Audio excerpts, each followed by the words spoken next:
Hi, I'm Siddha Param from strandridge.com, strategy and negotiation consultants. I'm the host for this Biz Exchange podcast, launched in October 2022. The Biz Exchange was originally launched as a weekly breakfast meeting in March 2014 at the historic Fort Gibraltar in Winnipeg, where fur traders used to meet back in the 19th century. The inspiration for the Biz Exchange comes from meetings at a coffee house in London, England, of traders in 1698, which became the London Stock Exchange. Insights from discussions at the Biz Exchange were published as a book entitled Sustaining High Growth for Long-Term Success. The Biz Exchange went online in 2020. I believe that competitive leadership can transform a small business with a web presence into a micro multinational enterprise with an ability to tap into both local and global markets. The Biz Exchange podcast explores growth strategies and business resilience with stories from entrepreneurs and business leaders. We promote a cross-pollination of ideas on competitive leadership to sustain high growth. This Biz Exchange podcast is a community service project by strandridge.com. I, Siddha Param, am the host. Editing of the podcast is provided by Brian Campbell of highhopescommunications.ca. Strandridge.com provides consulting in crafting a mission-driven strategy for growth, negotiating effective agreements, and implementing competitive leadership for sustainable growth. Strandridge.com additionally provides training on how to negotiate a more resilient supply chain. Contact us online via strandridge.com for consulting and training.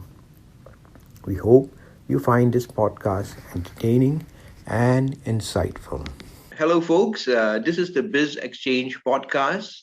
Uh, it's a monthly conversation with local Winnipeg entrepreneurs. And today we were privileged to have Nicole Fontaine. I have known her for quite a number of years. As you know, the Biz Exchange started as a Friday meetups weekly at a cafe. We went online the last 2 years, and now we are on a podcast format. And what we do is we send out this podcast to everyone. And on the second Friday of the month, and this podcast is going to be up for January 2023, and we're going to have a discussion of this podcast on the second Friday of January. And that invite will be via Zoom, so there'll be a Zoom discussion. So we hope to get this out after Christmas, just fresh for the new year. And 2 weeks from then, we will have a discussion of what words of wisdom we'll get from Nicole Fontaine. I've known Nicole Fontaine for quite a number of years now. She used to be with the World Trade Center, Winnipeg. She's been passionate about training and education. And so right now she's with Herzing College and really passionate about the students out there and getting them trained. And that's something I am close to also because I do teach at a university. I teach negotiation theory and practice, and it's always great to get a fresh perspective from the younger generation, right? So I think Nicole's going to give us a perspective based on the interactions with the younger generation, and she's got like three major points to make. But I'd like us to hear from Nicole herself. So tell us a bit, Nicole, about yourself, your early years, and how you journeyed on. And I know you started with an entrepreneur as an independent person, and these days I guess you're more of I like to call it intrapreneur. Right, you're bringing the entrepreneurial spirit into an organization, right? You did it very well at World Trade Center, and now you're doing it through a college. So introduce yourself, Nicole, so our audience will get to know you, and then let's hear your journey. Yes, well, thank you very much, Sita. Very happy to be here. Bonjour, everybody. I have over 35 years of experience with networking connections. I love connecting individuals with, Manitobans with local resources and opportunities and see them succeed professionally and personally. I guess my journey started quite young. My father was a teacher, and we moved a lot and lived in rural Manitoba. I did my kindergarten to grade 1 in Ely, Manitoba, then did grade 2 in Beausejour, Manitoba, went to Winnipeg for grade 3 to 7, was born in Pilot Mound. So I was there for a few years when I was a baby, and finished my high school years in La Broquerie, Manitoba.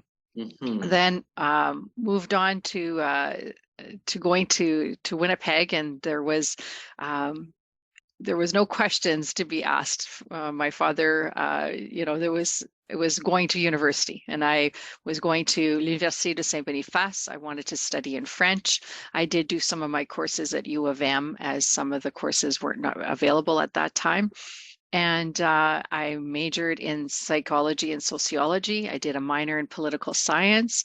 And afterwards, I felt that I wasn't too sure what I wanted to do. But at the time when I was in university, I was working for a chiropractor.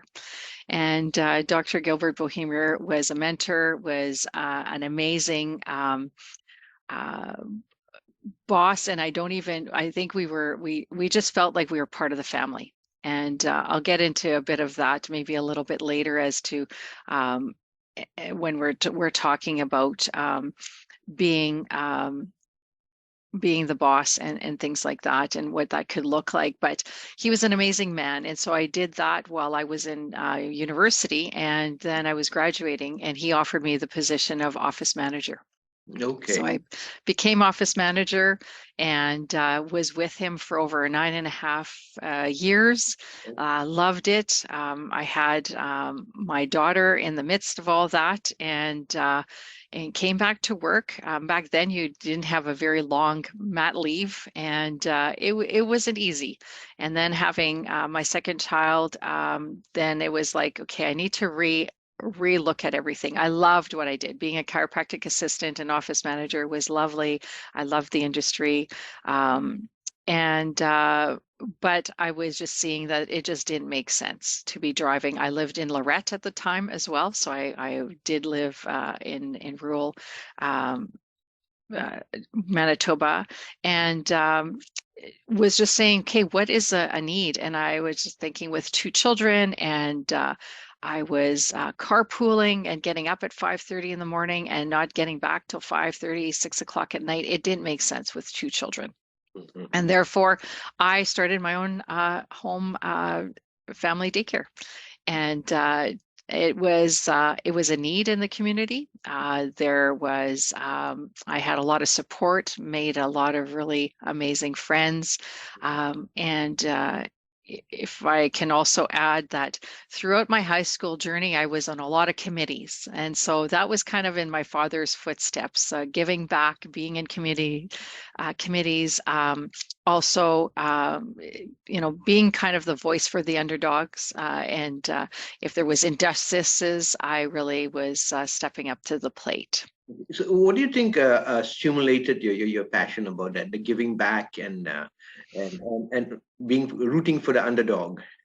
I think it's really well, my father and my mother also started her own business for 35 plus years, and she worked with individuals with alopecia and cancer, and she had Evelyn's Wig Sales and Service in Lorette, Mm-hmm. and she lobbied the government to remove the PST on those items, because she felt that wasn't right, to be charging taxes to individuals that were struggling and having health concerns. And so, from both sides, my stepmother was a very strong teacher and advocate as well. My dad was part of several different committees with the Manitoba Teachers Society. So I think I just lived it. And so it was just very important to be part of that. And I remember my father telling me, you know what, Nicole, at school,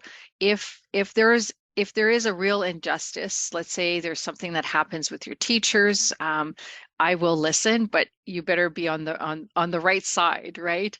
And then he would come to bat, but at the end he would say, you know what, but if it's not the right side, he says, I'll always take for the teacher. And so that always stuck with me. And he always had my back. And so did my mother. My parents did divorce when I was very young. I was 9 years old, but they always had me at the center. It was always what can we do that can be the best. And they had their differences, but they really worked very hard at respecting each other. And I was I feel very lucky and very blessed to having had that. And so that really inspired me. And even when I did choose to run my own family childcare facility, it was really important to me to be part of the community. So I was the president of what we called the Mini Francophone. It was a mom parent taught group, because we did have some dads that joined us. Yeah. And just the managing and making sure that everybody was we had everything put together, and we had activities and different things like that. So I did that for over 7.5 years. I was president and part of the parent teacher council as well, and that was really important to be really engaged with my children. And I think that I needed that adult stimulation as well, because I was at home all day with children, and my my job didn't end at 5:00, right? I still had my children, and I was still, making the meals and running and doing all those things. So it was important for me to be involved in the community, and also to be around other adults, and how could I make a difference really was always something important to me. That's really interesting. You're talking about community involvement, because I've always advocated that the difference between a leader and a manager is managers, when it comes to business, look at customer relations, but leaders tend to look at community relations. That you cannot just target, I want customers for my business, right? It's got to be part of how my business can serve the community. Tell us a bit more about that. How did you come say that I want to start this daycare center? Mm-hmm. A lot of people have ideas about starting a business, they say I can do it, but then they don't actually jump into it, because there would have been a lot of challenges. Tell us about the challenges about actually starting it. Well, back then it was really excuse me. I mean, that's going back several years. It was really sitting down and saying what made sense. So I did do the math. I sat down and I said, okay, this is what I'm bringing in. I have one child in childcare, and she was lovely. And my daughter loved going there. But now having two, most of my paycheck was going to go to childcare. And I'm just saying, I think I had worked it out that I was going to make only $100 in the whole month. And I was just like, and plus being away from my babies for, 10 hours. Mm-hmm. And to me, it didn't make much sense. I loved children. And I had talked to some of my friends that were doing the same thing in the community. And even talked to my daughter's childcare provider, and she says that would be amazing, because she says I have a wait list. There was wait lists after wait lists, which hasn't changed much over the years. There is lack of individuals in this industry. Mm-hmm. And therefore, I just, sat down. And at that time, I didn't want to go, really big. I thought just something small. What can I manage? Because at that time, my son was 6 months. And so I needed to manage that. So I had a lot of part-timers, and I was really cognizant of what the rules and the regulations. And at that time, I wasn't quite ready to do the whole licensing component. And, but there were still rules that you needed to follow. Yes. in order to do that. And so, yes, I started and I did very well. And people, even after my children were of age of going to school, and they said, "Oh, you're continuing to do childcare." And I said, "Well, it allows me to be a little bit, closer to the children and be home when they come home from school." And they said, "But you're still going to the mom and tot program, the mini francophone, and you're still doing these things." And I said, "Well, of course." I said, this is a career. This is what I do. I mean, I just don't, throw the TV on, and I was doing crafts, and I said, it's actually easier when my kids are at school, because then the navigation of the toys and everything.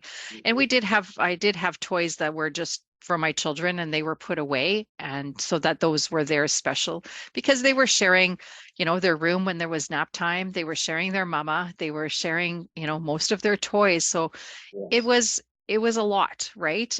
But they enjoyed it as well. So that we, had the younger ones during the day, and then they would leave, and then some after school would come, and it was just really a great balance. But there was a time where I think it was about 2009, I guess.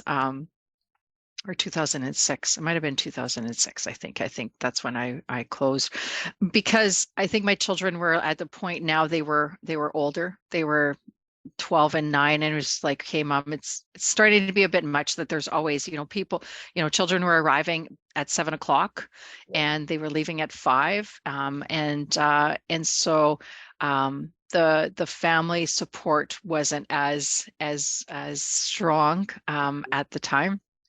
And so, and I think that I was ready for a change, and I knew that the industry was changing a lot as well. So I would have had to look at the licensing and things like that. And I said, "Okay, how much do I want to continue doing this?" And then a non-for-profit parent organization approached me and asked me to become their like a coordinator, and they met me at my kitchen table. And I had been out of the workforce for 9+ years. 9 seemed to be a number that follows me.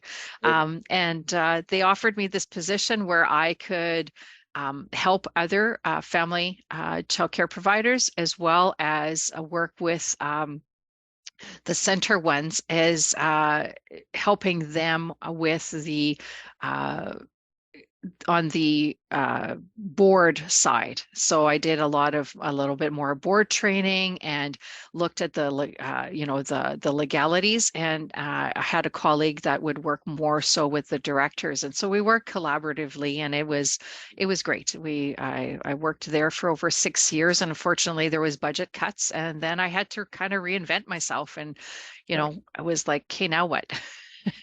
But community and building those childcare centers in those communities was really heartfelt, because they were parents that were on these boards that were volunteers.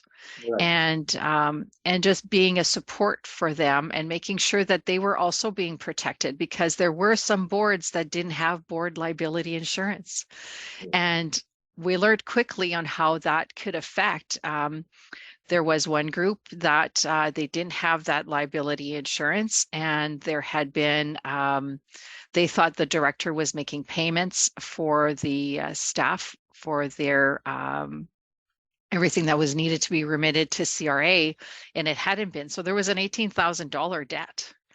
And these parents could have been liable for that. And they were young parents with young children, and to possibly have to dish that out. So luckily they were able to figure things out, and they did get some assistance to pay that off, and then pay back the who was able to help them. But that broke my heart, to think that they wouldn't be covered. So when I would go to groups and talk to them, I was just real. It was really important for them to understand that, as much as they were volunteers, I didn't want them to be in a position where they could have to take a loan or be in bigger debt. And that was super important for me. Mm-hmm. Right. So that community feel has been like throughout my whole career. and then after working there, I did do some cold call sales, and that just wasn't for me. I had been on the road, like in community, and I thought, well, maybe I'm a bit tired, so I'm going to do something different. And um, this role sounded great. I was a relationship coordinator, and what they and I thought things would have worked out, it didn't pan out. So then I became a relocation advisor, and afterwards, and I thought that this was going to be an amazing career.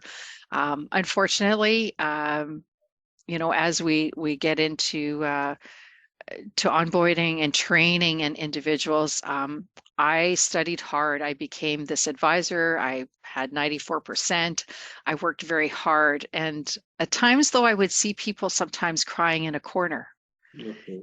And I would say, well, it can't be that bad. Maybe something happened.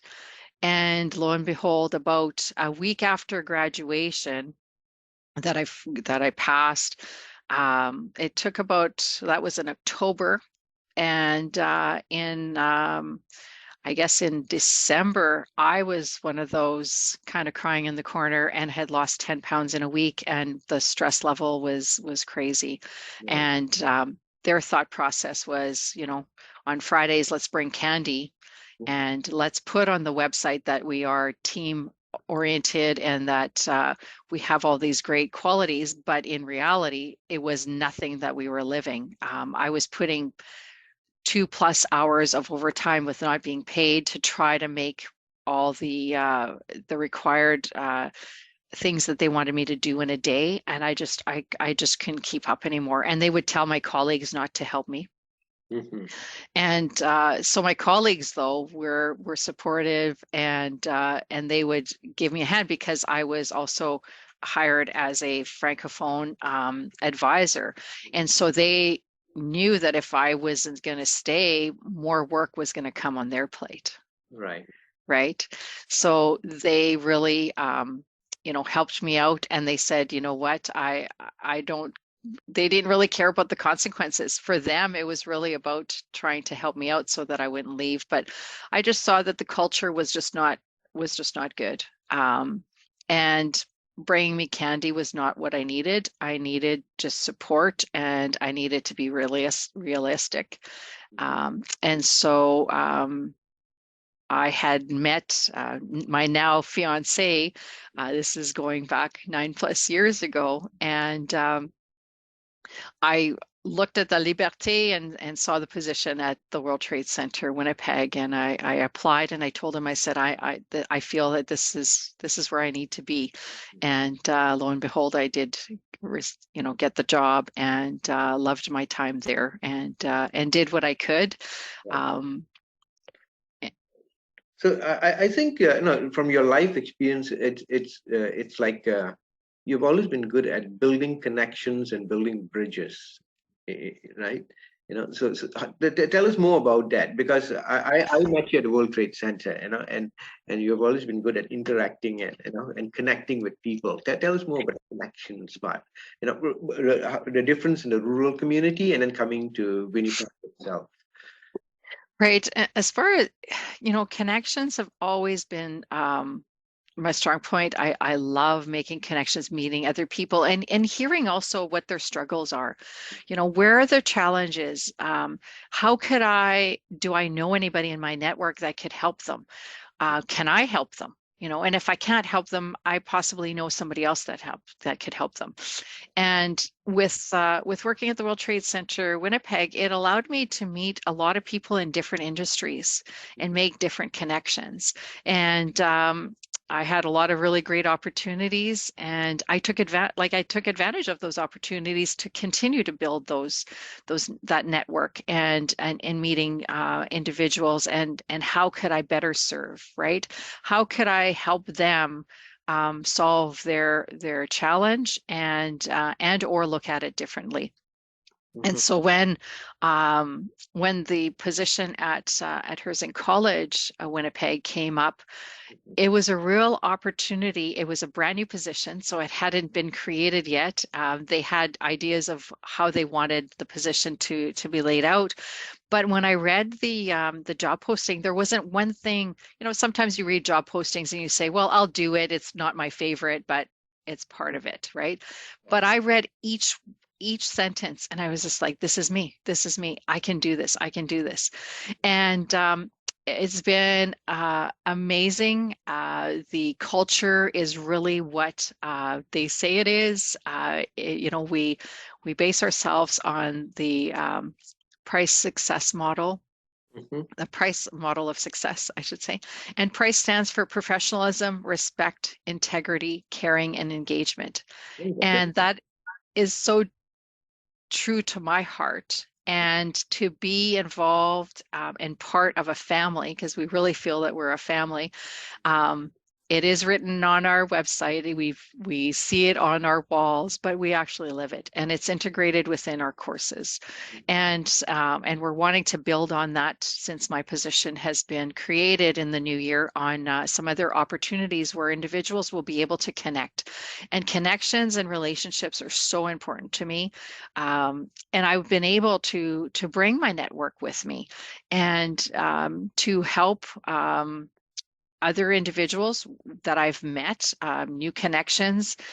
We had a community network at Herzing at about 500 and some, and I've been able to grow it of over 1,200. So I've increased our partnerships like over 120+%, and it's still growing. And I want to continue to increase that.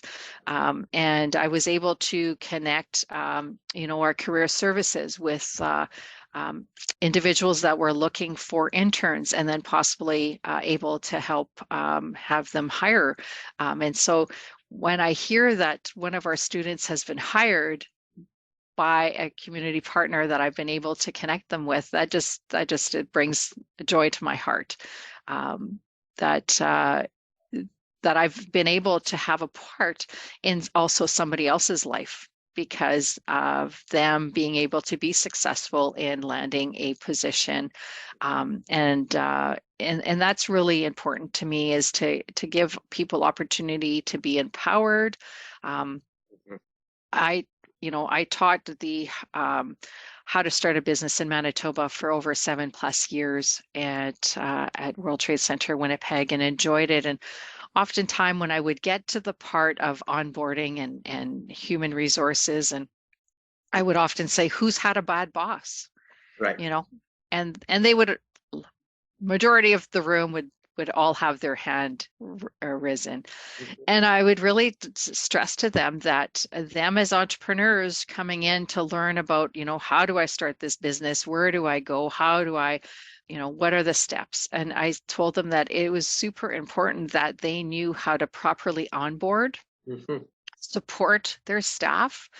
And if they couldn't do that, then they needed to have the right person, the right office manager, the right HR people, because if you don't have those right people, the fact of training and then them leaving, the cost of doing that is too expensive, and it's a loss. And so if you're not great at doing that, you need to find the right people that can do that, because we know that when there's a bad apple in an organization, that bad apple is probably not going to leave first.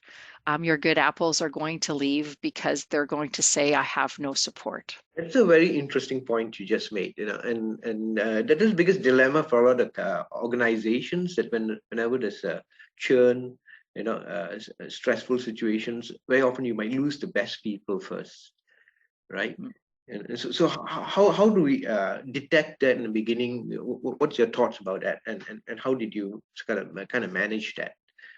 I think that that onboarding portion has, or being transparent also of what does the job entail, what are the real, what are the tasks that an individual has to do, and where is the accountability and how is that being looked at? And I think that when you're also, having your one-on-ones with your staff, is don't wait till the end of the year. If there are problems, you need to address them as they come up. And you need to be respectful. I think that on both sides, I'm hearing that sometimes, employees are maybe asking for a lot more, but to just be transparent and have it as a conversation, and not look at it as a power struggle. Like, I think that if individuals see it as a collaboration, that you're working together for a common goal, ultimately, I think individuals need to be paid a fair wage for what they do and they bring. But I think that onboarding piece has to be very solid. And if the early times, that if you've had problems with an individual and you try to address them and they don't get dealt with, and maybe they're just not the right fit. And Right. so it's best to just, cut your losses sooner than later, but to do it in a respectful way, because they might not be the right person for you and your organization. Winnipeg is a very small city.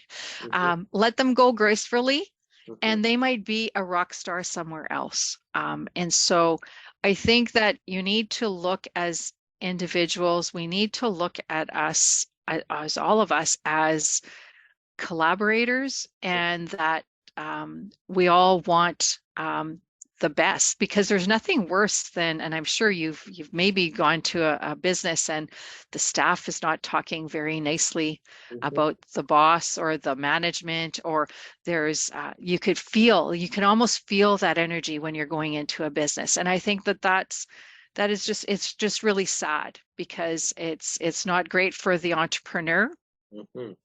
And if that's kind of what the feel is, then it needs to be changed. The culture has to change, because it's not good for nobody. Right. That's really interesting that you talked about the energy when you walk into an organization, because I remember once walking into one organization, and like everyone had their heads down. It was so quiet, and I asked them, I've come here to see so and so, and someone just pointed at a person. A few days later, I went into a similar business, right? And in the same city, and everybody was laughing and enjoying themselves. And by the end of my meeting with that one person, I had kind of known everybody, kind of thing. And the energy was so different, and it was in the same industry, and you could see the contrast. I'm sure you've had that kind of experience. How do you energize your colleagues and your team that you work with? What's your experience? Tell us about that. My experience, I love Fridays to send messages to everybody. I'll send them, on Teams, happy Friday, have a great weekend, and I'll find a funny picture. I find that just brings a lot of life into the organization, and just making sure that they know I care. Right. And if they're struggling maybe with something that they're doing, that, I may not be able to fix the problem, but I'm definitely a good person to be a listener. And so we can maybe try to figure it out together, or we can ask somebody else for help. So it's really, I really feel that being a good employee, to me, is to make those connections, and to see how can you be of service as well. And I think too that that just being coming into work, we all have things going on in our lives, and you may be able to find somebody on your team that you can share a little bit, maybe a little bit more with. Oftentimes within your organization, there might be some help that you can have, through your insurance, that if you're struggling with things. But definitely, you need to feel safe when sharing things with colleagues. And if you can feel that you have individuals that you can share things and just be honest, I think that's definitely helpful. And just being caring. I think that is very important. And I think that when when you have a whole team that does those things of support and helping and having fun. I mean, I think that we all have to have fun, and we have to love what we do. When we have a passion for what we do, what we love what we do, I have to give kudos to my director that's been with the organization for 35 plus years, a wealth of information, and I can come with different ideas. My creativity is being recognized. It might not all be accepted, but we might say, hey, you know what, that's a good idea, but let's look at that at the second quarter or whatnot, right? But I was able to come to the college and say, you know what, childcare is very dear to my heart. The pandemic was very tough on that industry, and I felt for my colleagues that were still in the industry. And so I said, how can we help them? And I knew that there was some content that we had that could be helpful. And so I reached out to the Manitoba Childcare Association.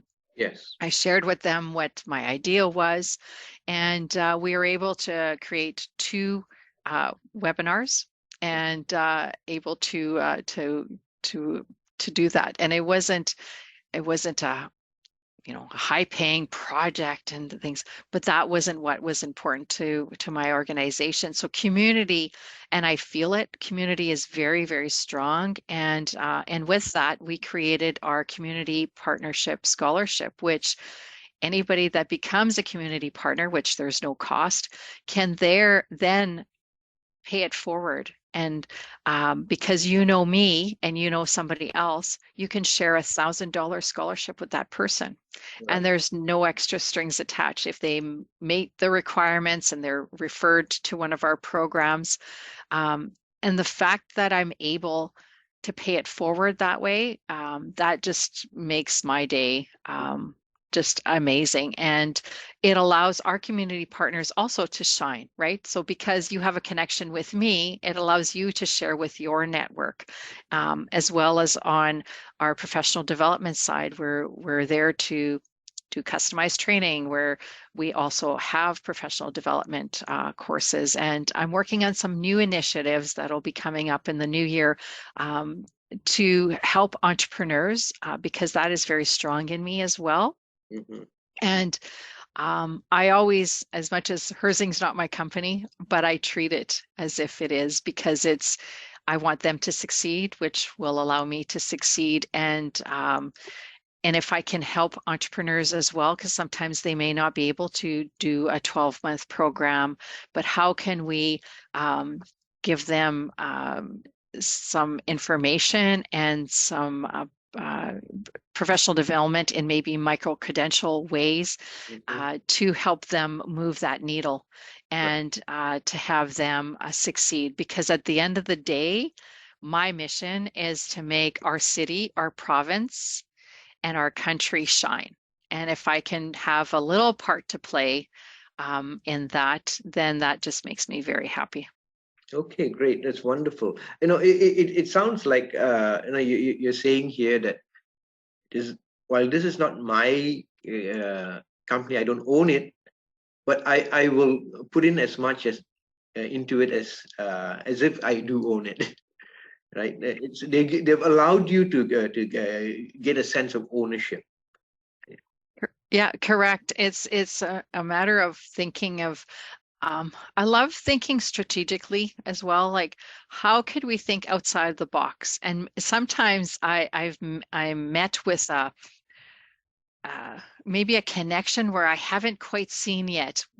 What is like, it's a great connection, but like, what could we do together that might have impact? And sometimes it comes from a roundabout way.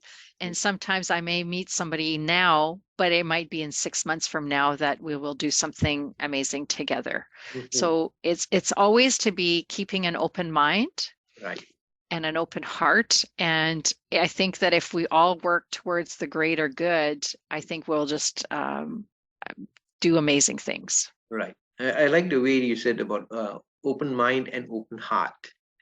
Now, I remember, I'm old enough to remember this old movie on MASH, right? and the main character there, Alan Alda, the actor, he gave a talk once at a medical school, and he said, "I don't know much about anatomy, but here's one thing I know: that the head bone has to be connected to the heart bone." That's that's great. MASH was amazing. And yes, I think that we just and another thing as well is that I've brought to the college is just my whole kind of my journey in diversity, equity, and inclusion. And I've grown so much over the years, and wanting to continue to learn. Starting meetings with the land acknowledgement, meeting with different groups. On Friday, I was privy to be part of the Black Manitobans Chamber of Commerce, Christmas event. It was amazing, and just the wonderful people that were part of that. Getting to know and work a little bit more with the Indigenous Chamber of Commerce. There's just so many opportunities, and I just feel that I keep learning all the time and want to continue to learn and support that and making a difference in in diversity, equity, and inclusion. Yeah.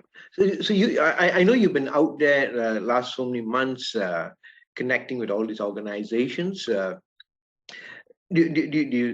What's your experience been like? We had the 2 years of a weird situation of not connecting with anyone, almost in a real sense. But you've always been out there connecting with people, and now you've gone back out there. What's your sense? What's your experience has been? You're picked up in conversation with people. Tell us about that. The people want to connect and to collaborate, and it's just about sharing information as well. I sit on a few boards. I also did the Leadership Winnipeg program, which I would recommend everybody to take, because it really shows you behind the scenes of what our city and amazing people have done, and I would recommend it. I am an ambassador for the Winnipeg Chamber of Commerce as well, and newly on the board of the Assiniboia Chamber of Commerce, and also been on the board of the Economic Developers Association of Manitoba since 2018. And so that the EDAM board, although that we represent all of the economic developers across Manitoba, and I'm soon going to hopefully be receiving my certification, because I've taken our courses and there's been some training that EDAM has put together, the Community Edge. It's amazing, really understanding economic development, and it does. I get to meet economic developers in rural Manitoba, and I just have such a connection and a love for them, because building your small community and making it the center of attention and trying to attract individuals is so important. So we're all working at getting back out there and meeting in person and having those conversations and having connections, and each community has a richness and a something that really draws you to them. Being on the board and also been attending, we have forums yearly. Before it was like 2 forums a year. Now we're going to 1 forum a year. We just had one in Winnipeg. I am also chair of the awards evening, and going to be doing the same for our next one in May. That'll be held in Brandon. And oftentimes we'll do like little tours also in the rural communities to see the different businesses, and that is always amazing. And I am hearing individuals want to continue to meet and collaborate. I think the pandemic has shown us that we still need those ties, but we've also learned too that Zoom and Teams, it has sometimes helped where if you can't meet in person, we can actually get on in a video. At least we have that opportunity that is even one step higher than a phone call. But a phone call is always nice, right? And I a couple of our community partners in the last little while that I said, oh, I could send them an email, but I grabbed the phone and I gave them a quick call, and they were so receptive, right? Because I think we sometimes have to get off the treadmill and a bit of the rat race and take a deep breath. Mental health is so important. My mom ran her business for 35 plus years, and I think that she would have needed maybe a little bit more support for mental health, and to take time and to maybe do a little bit more golfing or a little bit more meditation. And we do need, as entrepreneurs, as individuals, just in society in general, that we need to take sometimes a break. We need to take a deep breath, do a stretch, go for a quick walk, go to the gym, because that is just so important. And I just see it, that how that is so important. And my mom, the love of her business, unfortunately, she is struggling with dementia now. But one thing she says still to this day, she says, I was courageous, wasn't I? And I did an impact, and she did. And she loved her business so much. And so I know that love of your businesses. And if the only thing I can tell you is, at least, pencil in, even if it's a couple of hours a week, pencil in that downtime, and be it family time, your time. I mean, there's I think it's Brandon Bouchard that talks about like blocking time. Right. And making time for different things, because if we don't block it out, then it sometimes passes through the wayside. But I think that people are more and more now wanting to connect and to collaborate and to look at new initiatives. That's kind of what I'm hearing. Right. It sounds like you're saying, get out of the rat race, join the human race. Yes. Yeah. Yeah. That's a good one. And I think too that if you can't meet in person, meeting over Zoom, it makes you feel that you're still connected, Right. as well. But it is, there's nothing more of doing a strategic kind of plan, or some ideas when you're in a boardroom with a whiteboard and people's ideas, and you're seeing individuals, body language, all that kind of stuff, and then you feed off of that. It can be done by teams, but there is something pretty special when you can do it in person. Right. Interesting. Right through our conversation, I've been getting a sense, like right from your school to your days running your own business to joining a big organization, you blurred the lines between business connection and community connection. It seems to be it's merged as one, right? You're not really distinguish people in terms of, this is my business connection, this is my community connection. It's like it's interchangeable very often. Yes, do you definitely. do you think this is a trait that you have, and that's what kind of gives you that sense of energy and empowerment? Because you're not looking at it as, now it's work time, or now it's community time. No, totally. I thrive on, I love events. I love being out there. On Friday, I was just, I had a few events to do, and I thought, well, I will go to my evening event and I'll maybe stay just an hour. But it was just so uplifting, and I did stay for quite a bit longer than I expected. And one time I did tell my fiance I had, I think, gone to a morning event, a lunch event, a supper event, and then the next day I had, I think, another morning and lunch. And I told him, I said, well, I think I might be networked out. and he says, I give you 2 hours rest. He says, if there was another event, you'd probably be right back out there. So Right. I do. It brings me joy. I love meeting people, and I love also being able to help them when and if they need that help, right? Because it might not be right away, but if at least they know that I'm there, then they can reach out later on and say, hey, you know what, Nicole, you said that you could introduce me to so and so. Could you do that now? Mhm. You know, and if I learn more about what people are doing, uh, I get to refer them and promote their business. Mhm. Because if I've created these connections and I feel connected with that person in that business, and I'm speaking to a friend, I'm going to say, hey, you know what? This person might have what you need, or you need to at least connect, and that person might have another connection that you have. And that I hope that when people um, have somebody in their life that might be looking for education and training, they're going to say, hey, you know what, you need to connect with Nicole.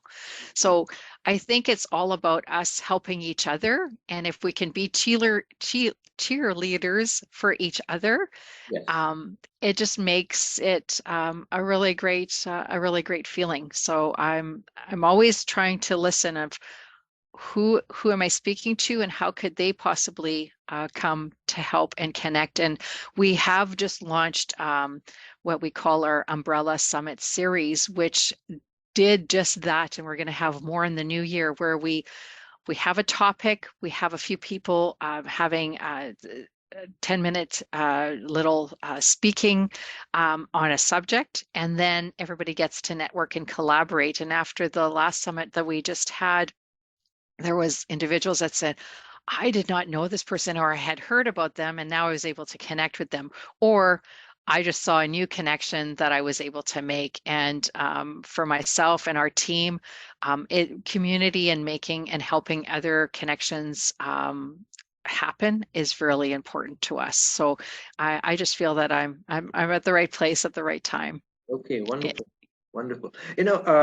We do have Brian Campbell here with us. Yeah, he does the editing for our podcast. Brian, you always play the role of being the fly on the wall, and then you listen, and towards the end, let's say, Brian, come in and buzz in, and what's the question you got for Nicole? Well, I've been fussing over a few here because there's so much about giving back to the community and being involved. But one thing that stuck in my mind from earlier on there, when you're talking about bad managers or bad bosses and that, I've worked in a number of places and been in a number of places where the head boss, the big boss, is a good boss. But they've hired a bad manager or a bad employee or something like that, and they hesitate to get rid of them. And and suddenly what could be a good workplace ends up being a toxic workplace because of not dealing with the problem that's there. Well, it's sort of like almost. Well, you were talking about MASH earlier. Having somebody like a Frank Burns in the middle of a good working operation. How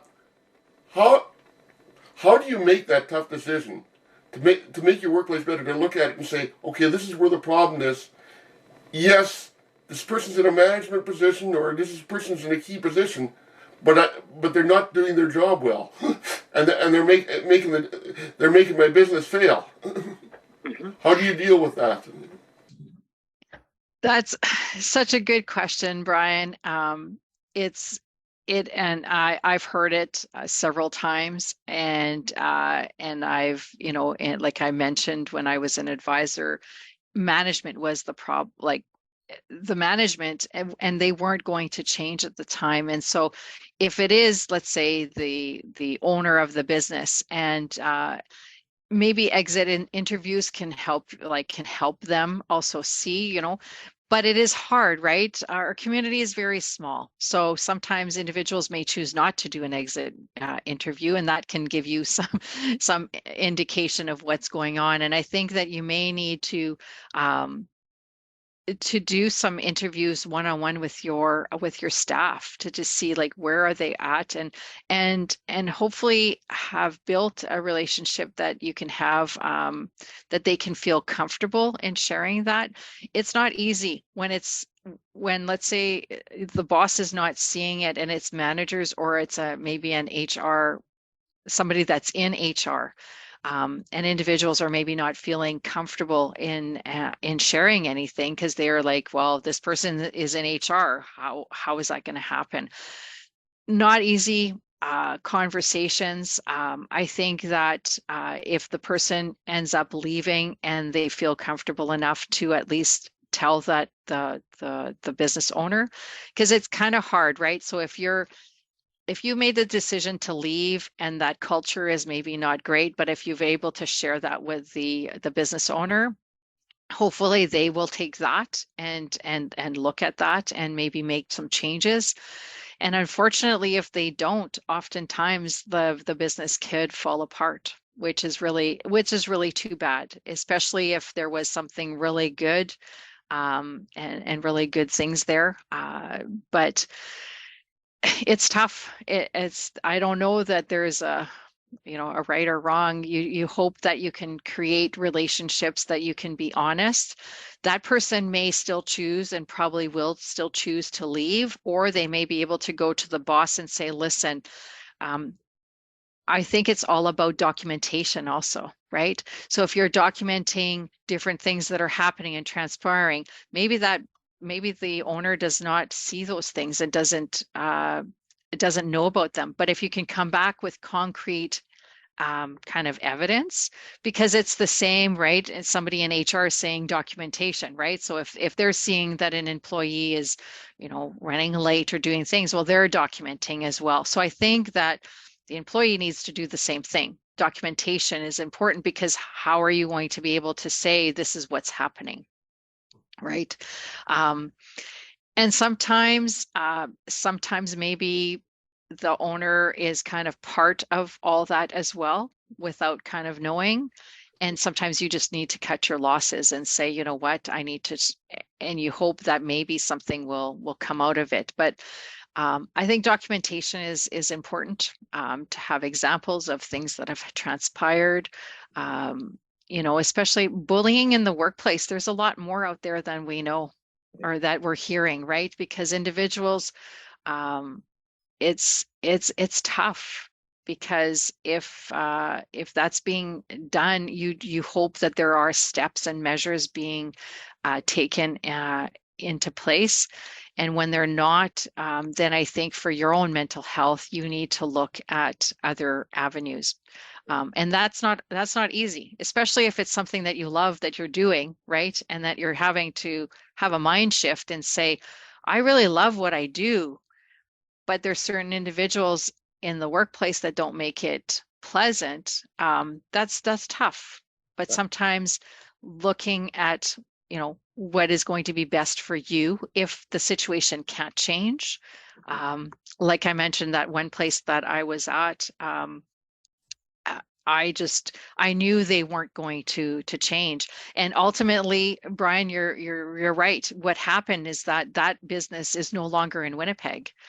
They had so many people kind of leave and stuff, and I think their reputation, and they ended up, I think, just having an office out east, or they had to re-look at things. So at the end of the day, oftentimes that's what's going to happen. If the culture cannot be kind of fixed or recreated or energized with some good positive energy. And like I said, if individuals think that bad apples will leave, they are pretty they have their feet pretty pretty stuck in. And unfortunately, there's bullying and there's a lot of jealousy. It's really too bad. I think that you just have to do what's best for you, and sometimes that means leaving something that you really enjoy doing. And you never know, on the other side it might even be better, right? And those are all learning experiences, right? They're hard, and they're not they're very hard, but I think that, even in my position that I had done some cold call sailing, one thing I learned, it was that I don't like cold call sailing, and I tried to do, the best I could. And even they recognized that what we had hoped the project was going to happen. And they told me, Nicole, you did everything we asked you. You did all this, but it didn't bring what we thought was going to happen. Right. And so it was that part was kind of mutual, but I did then realize what I liked and didn't like. And cold call sailing is really not for me. Well, I think that's the same thing, because this is what really got me when you were talking about before there, that the right person for the right job. Because there's one person that keeps in my mind there about it being a real stick in the mud, a real bully, real tough hard to deal with manager. I found him on Facebook one time at a completely different job. He's got this ear-to-ear grin on his face. He knows how to smile. Looks good on him. I think he was in the wrong job too. He wasn't happy, so he took it out on everybody else. Yeah. You have that probably very right, Brian. He looked like an entirely different individual when I saw him on Facebook there and started reading his profiles. Whoa. Well, and it's so true. I think that we need to know our strengths, and we need to continue to work on those strengths. Because I remember somebody telling me one time, oh, well, you do so much networking and things like that. You don't need to do that anymore. But that's my strength. So I'm not going to stop doing something that I know that I'm good at, but I always have things to learn. Even if we're strong in something, we need to continue to hone that strength. And the rest will because not everybody's going to be strong in everything. Yes. And if people are strong in certain things, let them be strong in that, and the rest, somebody else will be strong in it, right? So sometimes you change your team up, and you also have to listen. You have to sit down and really take the time to listen. And and sometimes in teams, if they have a different manager, they will do amazing work with somebody different, right? And maybe your personalities maybe just clashed. Mm-hmm. So there's a lot of things going on there. Like, you could have people in the same organization, but if they change manager, they might excel, right? And then somebody from that team maybe will excel on somebody else's team, right? And sometimes you just need to look at different opportunities. And nowadays, I do have to say that what my dad taught me was like, okay, well, you should never quit a job. You should work hard, and work. How can you work? And so when I did quit with that advisor position, I was mortified. I was just like, oh my gosh, like, how am I going to actually give my letter of resignation, right? But I had just been given, and I had already just received yes to another job. So but then just having the guts to say, you know what, I deserve, and I know my worth.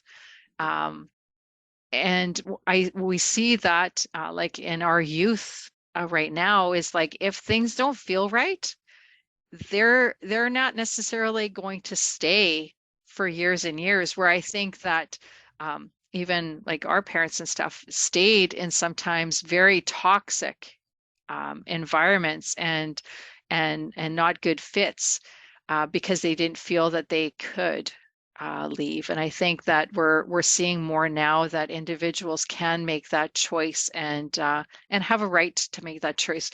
But I think that it's on both sides. I see what it's like for entrepreneurs, and I see what it's like for employees, and they just need to collaborate and be on the same page and be transparent and have the right tools to do their job as well, right? Because if you don't have those right tools, but if all those things have been dealt with and there's still a glitch, then I think it's best to go on your separate ways mutually and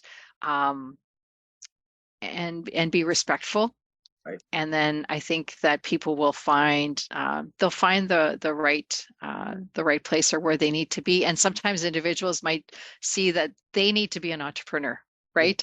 That sometimes maybe being that employee is just not the right fit for them, and being an entrepreneur is not for the faint of heart. Right. That's a very important point you just made. Right. And we have come up to an hour here, Nicole, and it's been very fascinating. I'm going to sit back and listen to the recording again, your journey through life. And I come from a world where I talk about, in my consulting and in my training, I teach about negotiations. And I always say it's not about negotiating agreements, it's about negotiating relationships. Right. And the other thing that's happening now with a lot of change there, I keep saying you've got to go back and renegotiate a lot of our relationships.